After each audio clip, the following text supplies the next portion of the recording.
Hello, welcome Monique. Welcome to the interview sessions of Masterclass Space. First of all, congratulations on getting admit from UC Berkeley. We are very happy to know this news. So, I would like to know your introduction in your own words. Please provide this. Okay, yeah, thank you so much for having me. So I'm Monique Cheng and I applied from Singapore, but I have Philippine citizenship, so that's what I use to apply to universities, and I will be going to UC Berkeley in the fall. That's great. Good to know about it. So, just few questions we want to ask related to your journey, your academics, your extracurricular hobbies in a very friendly way. So, want to know, these 2 3 years when students when they start preparing for college admissions. The journeys for some of the students, the journey is stressful. For some of them, it's exciting. For some, it's just normal. For you, how your journey has been so far? The college admission preparation journey, exciting, stressful, or doesn't matter. It's completely normal. Well, so I think it was generally quite exciting, and I had quite a lot of fun during high school. Of course, there were some stressful parts like the exams. The SAT was a bit stressful, and also just final exams and getting the grades was a bit stressful. But I had a lot of fun doing the extracurriculars, meeting new people, and collaborating with others. So yeah, it was kind of a mix. Good to know that. It's kind of mixed. This is a better answer because it cannot be completely stress free. It cannot be always exciting. I understand that that is definitely there.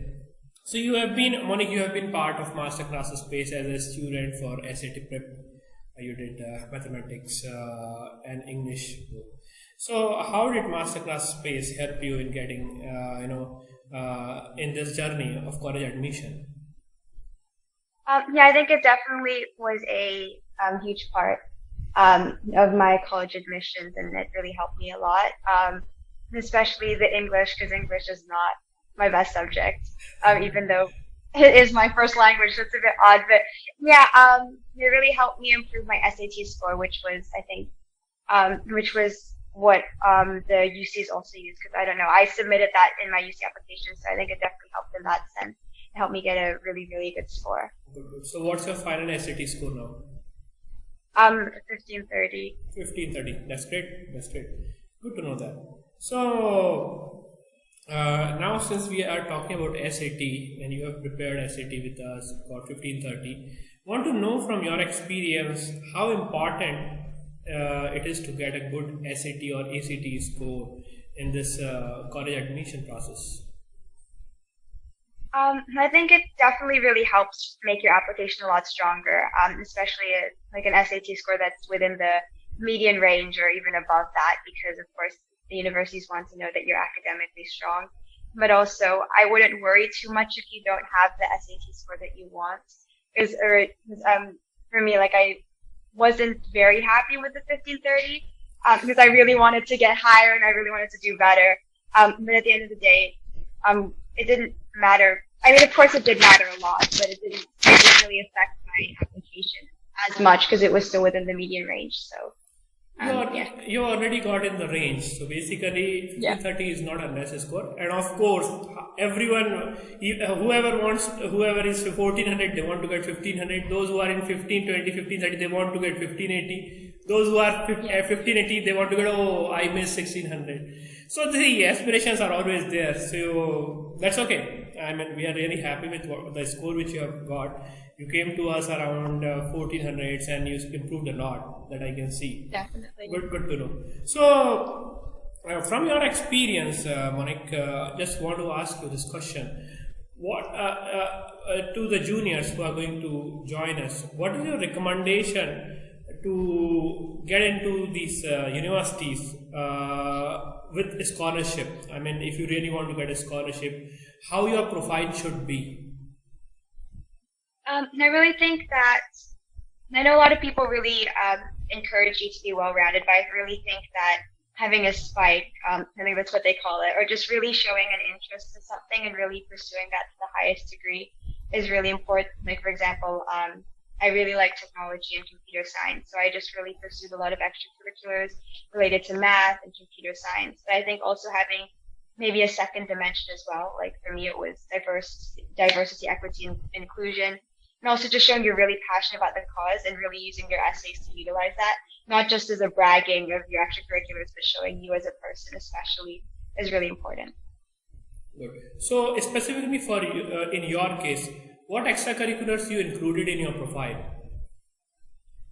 So I was involved in 4 extracurriculars in my school. So I was involved. So I actually founded a technology society. So that was a huge part of my application. And from that technology society, I also added 2.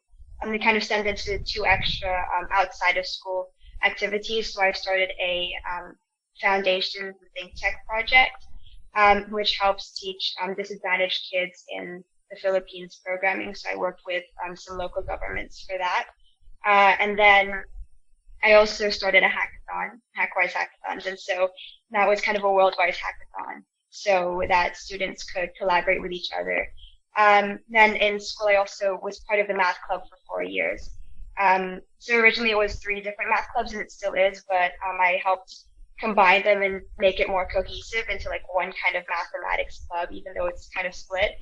And I was also part of the Diversity, Equity, and Inclusion Society at school.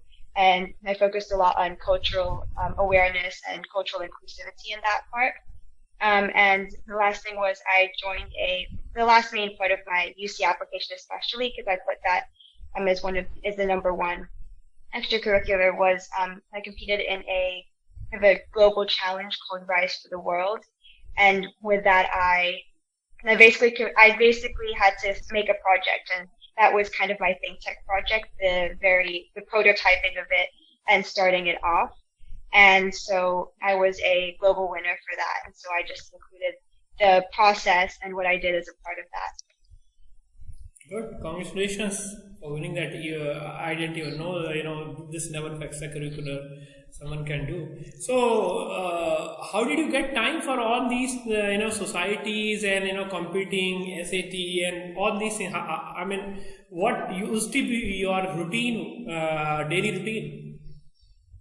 I think it was I think at first I kept a really rigid schedule, but I found that didn't really work as well. So I think just having a checklist of tasks of what you want to do throughout the day and trying to complete that is really important, and also not wasting time of course, relaxing is really important, and taking time to relax is important, but sometimes you might find yourself idly swiping through TikTok or social media, and that's not very conducive. So of course, maybe what I like to do sometimes is I like to have a show running and then do my work at the same time, especially if it was kind of not a very mentally intensive task. Of course, with study, you can't do that, but when I was doing some of my extracurriculars, like making posters, I also like kind of multitasked a bit. I think also what was really useful was doing a lot of things in school during lunch times, and also after school there was a period of time, and so I was able to maximize my time really well like that. And also, if you're given free periods, use those to the best of your abilities to study, because those free periods may feel like a bit of a socializing time, but really if you focus, and maybe if you can do a group study with your friends, so you're kind of socializing but also doing work, that's really effective as well. Good. I mean, very nice management of extracurricular with your personal life and your friend circle. That's good to know. I mean, this is how it should be. Otherwise, if you are completely involved with your work, it becomes quite stressful.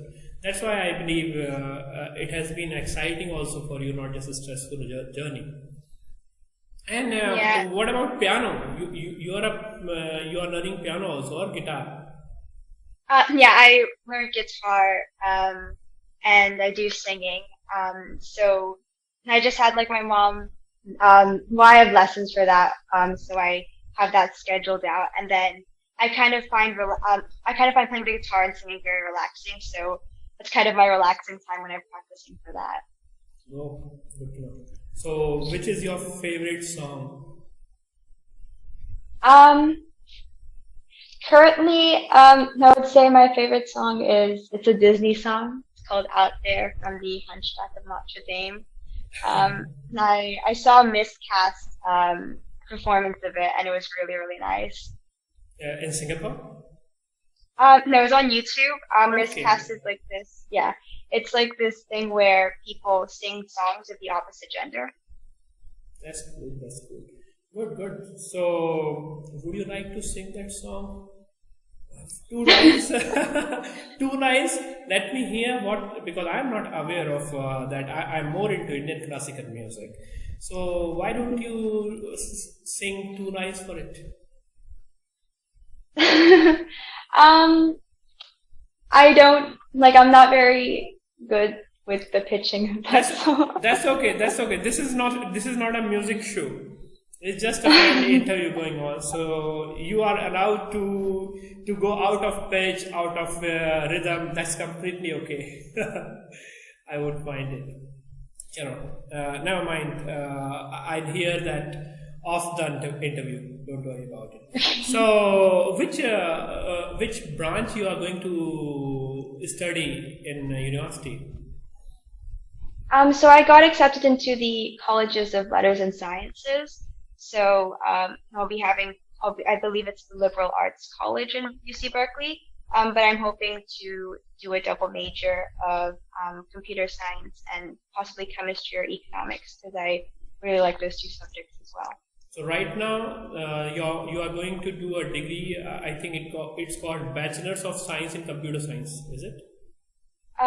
Bachelor's of Arts. I didn't get accepted to the engineering one. Bachelor's of Art, Computer Science. Is it? Yes. Yes. Yeah. Okay, so that's great. I mean, Bachelor of Arts in combined with Computer Science. Otherwise, generally the degrees are BS or MS. Yeah.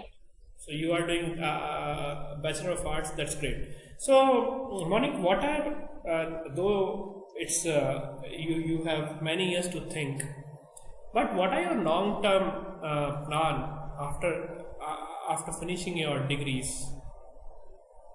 Well, I really hope to, even in college as well, be able to kind of scale up my think tech project to improve that, and also be able to reach more children. And also, I would love to kind of start my own company in the future one day. But I don't really want it to be just any kind of company. I really want it to be an impactful company that tries to, instill social change and kind of create products that help everyone, not just the top 15%. Just some real meaningful, impactful products. What a great idea. Really appreciate it. So that company is going to be related to softwares, or you want to start some non-profit organization? Any plans? I think it will definitely be some sort of technology company because I'm really into technology. I'm thinking maybe probably in the healthcare industry, or if, during my college journey, I see there's a need elsewhere because I think, I haven't, living in Singapore, I think, haven't been exposed to a lot of the problems that people face. So I think hopefully as I continue my college journey, as I continue learning and growing and traveling, I'll see the different needs and be able to hopefully come up with solutions that are technology related. Very great idea. Best wishes for your plans. Hope to work with you sometime when you open your company. You're also going to be an entrepreneur. Very good. I really wish most of our students start their own companies, become entrepreneur, and you're one of them. Good to know that. So, which extracurricular activity you are going to pursue in college now? Well, I'm thinking of I believe UC Berkeley has a lot of computer science clubs, so I'd be interested in joining that. Collaborating with people on different projects. And I know that I would love to get involved in more research because in high school I didn't do any research. So I think, talking and collaborating with professors, being in research teams, I think that would really help me improve as a researcher, as a scientist as well. And also generally, community service organizations. I know that there's a 5 and 2 organization at UC Berkeley, so I'd love to join that. Love to create programs to help people do outreach in Berkeley and also just throughout the world as well. So, talking about something which you mentioned that you want to open a company. So, would you like to open that company in US, Singapore, or in Philippines? I think it depends on the product. I think I'd probably either start it in the US, in Silicon Valley. There's a lot of investors and there's a lot of resources and definitely a lot of talent there. And I think also I'd also love to start it in the Philippines. Try to help improve the Philippines as a technology hub and kind of improve the country and give people jobs and the resources and the abilities to improve as computer scientists. Very good, very great idea. In fact, I really appreciate giving back to your motherland and having a career which is not just a job, which basically impacts life of people. So really great thought, and I really wish you a great luck on behalf of Team Masterclass Space. Be in touch, and we will always be there to help you for whatever need, whatever help you will have in future. So please be in touch with us. Thank you so much for joining us, Monique. Bye bye. Thank you for having me. Bye bye.